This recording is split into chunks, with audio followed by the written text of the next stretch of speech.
হেডিংলেতে Bharat England প্রথম টেস্টের চতুর্থ দিনের খেলা শেষ। ম্যাচ এই মুহূর্তে এমন একটি জায়গায় দাঁড়িয়ে আছে যেখান থেকে চারখানা রেজাল্টই পসিবল। ভারত জিততে পারে, ইংল্যান্ড জিততে পারে, টাই হতে পারে এবং ড্রও হতে পারে।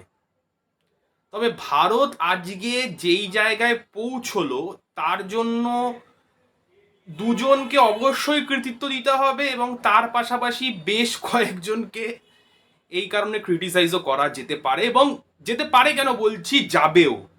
সবার আগেই বলতে হয় কে এল রাহুলের কথা। প্রথম ইনিংসে তিনি 42 রান করে আউট হন। তিনি যেভাবে আউট হন যেন মনে হচ্ছিল তার পুরো পরিশ্রমটা দিয়ে তিনি জল ঢেলে দিয়েছেন বলা যেতে পারে যাকে। কিন্তু তারপর সেকেন্ড ইনিংসে দুর্দান্ত একটা ক্লাসিক ইনিংস খেললেন তিনি। একদম টেস্ট ক্রিকেটের জন্য উপযুক্ত ইনিংস খেলে তিনি ম্যাচ 300-র ওপরে লিড নিয়ে যাওয়ার একটা মূল কারিগর সেই কে এল রাহুল।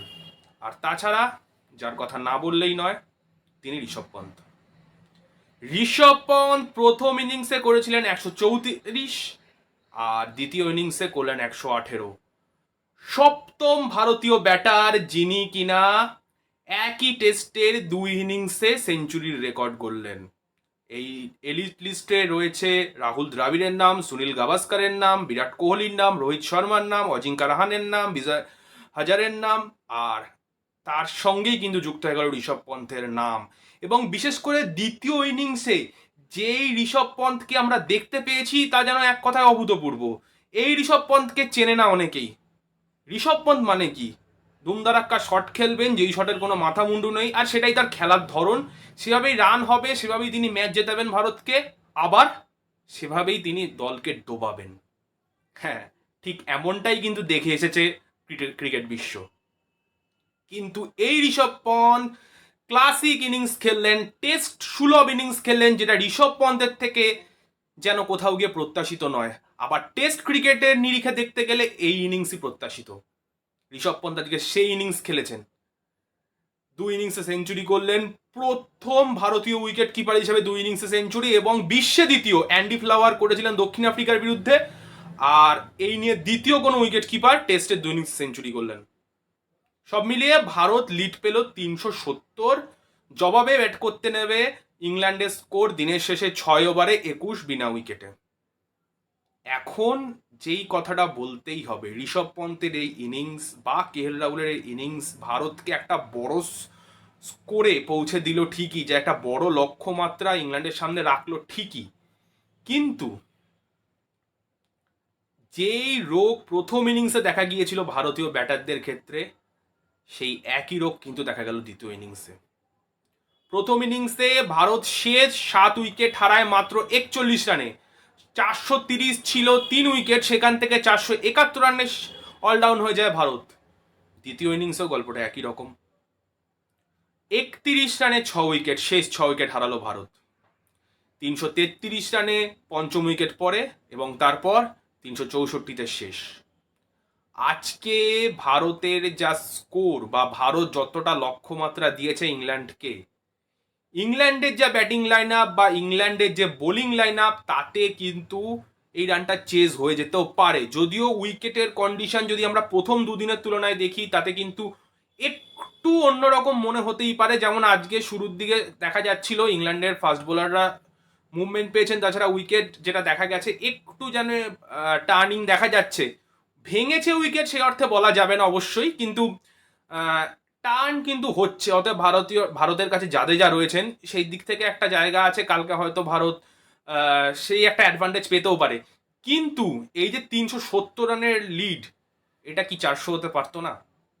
বা 450 হতেই পারতো যদি ভারতীয় টেল এন্ডাররা, বা টেল এন্ডার শুধু বলছি কেন, ভারতীয় লোয়ার অর্ডাররা যদি আরেকটু কন্ট্রিবিউট করতেন। যেটা প্রথম ইনিংসেও দেখা গেল যে এক অভূতপূর্ব কোলাপস, যেটা কিনা 41 রানে 7 উইকেট পড়েছিল। আর সেকেন্ড ইনিংসেও দেখা গেল একই গল্প, 31 রানে 6 উইকেট হারালো ভারতীয় ক্রিকেট দল।